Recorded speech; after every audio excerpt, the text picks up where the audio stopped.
the kind-hearted son of Satan, visits the earth in the hopes of saving his father Lucifer from a gruesome death when his two brothers travel to Earth to try to unleash hell on Earth. In the process, he befriends two metalheads and even the Prince of Darkness himself. No, the other Prince of Darkness. That's what we're going to discuss on this episode of Metal Movies on the Heavy Metal Hangover.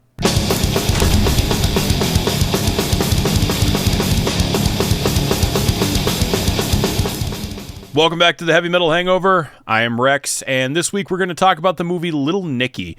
Due to the recent passing of Ozzy, I wanted to talk about this one because Ozzy actually does have a part to play in it, and he actually has a big impact on the story. You could have also mentioned Trick or Treat, where he plays a reverend, but I like this one. It also solidified No More Tears as the Ozzy theme song to me. This movie did, but we'll get to that later. So, Little Nicky is a movie from 2000 starring Adam Sandler. It's got Harvey Keitel in it as Satan. It's got Ozzy himself is in it. Patricia Arquette is in it. Tiny Listener. Rodney Dangerfield also plays a good role. Plays a fun role in that as the original Lucifer. And you also have who else is in there? Quentin Tarantino. You also have Kevin Nealon making an appearance, and yeah, I mean, it's just funny. But anyway, so the plot summary is Little Nicky is a kind-hearted son of Satan. His two older brothers, Adrian and Cassius, are passed over to rule hell. It's supposed to be every 10,000 years. New Satan comes into power, and that's how Harvey Keitel's character got in there. But anyway, so they're looked over. They get upset. They decide that they are going to travel to Earth to unleash hell on Earth. And it's up to Nicky because apparently if his brothers are up on Earth, the gate to hell is frozen, and Lucifer, Satan, starts to fall apart, Harvey Keitel. So he has to go up and trap them in a flask. So, along the way, he falls in love. He meets Ozzy, befriends two metalheads, and it's really cool. I love this movie. I saw it in theaters when it came out. This is back, in Adam Sandler's heyday when he was still cranking out hits like Big Daddy, Billy Madison, Happy Gilmore. Those were his early '90s. He was still doing pretty good after that. This is before he went total family. But anyways, I think that this movie, some of my favorite scenes are of course the soundtrack's awesome. It's got Ozzy Osbourne on it, POD, Incubus, Deftones, Linkin Park, Disturbed, Power Man 5000. It's definitely a product of its time, of the era of the 2000s metal. So it's not a more classic or traditional heavy metal album, but it's still got a bunch in there I know that some of our listeners enjoy. John and Peter are his two metalhead friends, rocking battle vests, carrying their boombox around with them. I will say that they are, played a little bit on the nose. They're definitely played on the more Beavis and Butthead side of things. They encounter Nicky in Central Park when he's sleeping, and as he's sleeping, he's blood will flow, like that kind of stuff. And so of course they're like, oh, the Prince of Darkness is here, and go befriend him and help him out. But one of my all-time favorite scenes in the movie, and this will go in, when we talk about quotes, is they're sitting there and they're listening to music, and they have Flying High Again by Ozzy Osbourne on.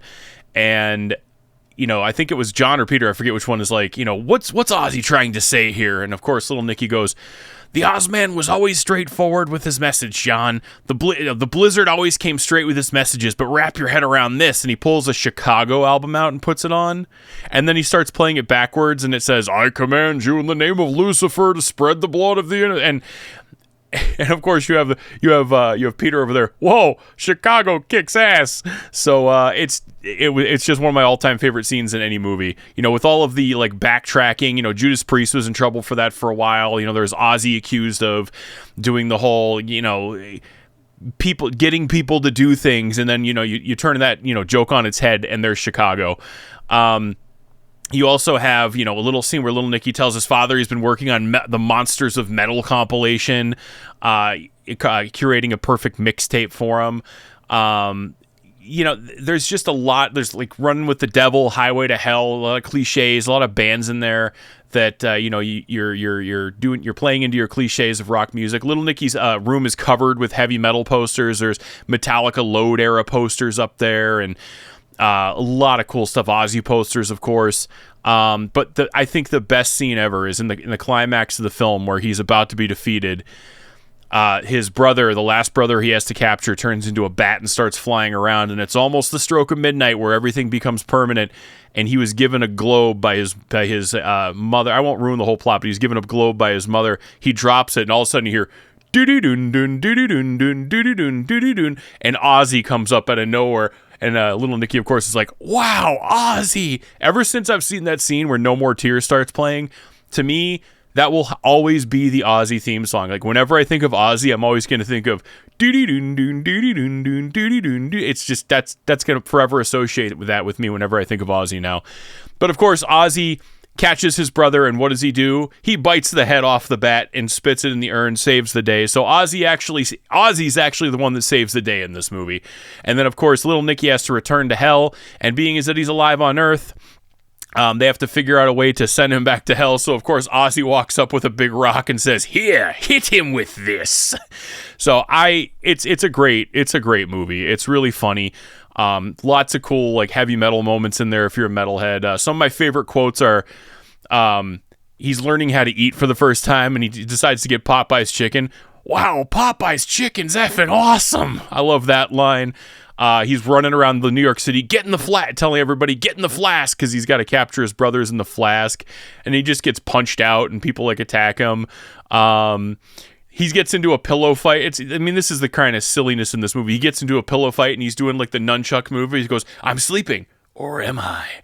And there's when Lucifer, Rodney Dangerfield, when Harvey Keitel is like, "Everything's fine, Pop, go back to your room. The last time you said that was fine, the Renaissance happened." There's, of course, Rob Schneider is in a lot of Adam Sandler's movies where he's, you can do it, ever since The Water Boy. So, of course, he's like, "You can do it, Ozzy. Bite his freaking head off," when he grabs the bat. It's I think I said, it's a really funny movie. It's typical Adam Sandler. If you're looking for high cinema, you're not going to find it here. But if you're looking for, I think it's about 90 minutes of laughing and cool music and, almost a tribute to metalheads in a lot of ways. It's not quite, again, the metalheads are played for laughs, but still, you got to appreciate it. And then, of course, the Prince of Darkness, Ozzy himself, in one of his movie roles, saving the day. It's definitely worthwhile. So, Little Nicky, I just watched it the other night, and it just with Ozzy passing and everything, I kind of wanted to talk about it. It was definitely in my queue, but it made its way to the front. So, anyways, that's the metal movie for this week. The show is back, so if you're so inclined, check our podcast out on all streaming platforms, Spotify, Apple Podcasts. It's even posted here on YouTube most of the time. And, we'll be back. I'll be back with more videos, more rankings. I'm going to try and do a couple new features like Rex's random record review, which I haven't had time to do yet, but I'm getting there. As well as I was thinking about doing a mixtape segment, and I've started doing some YouTube shorts on things I pick up, showing off my record collection a little bit. I got a Megaforce Ride the Lightning today, an original 85 Ride the Lightning, which blew my mind. I'm so excited to have that. So, in the meantime, thanks for watching, and we'll see you next time.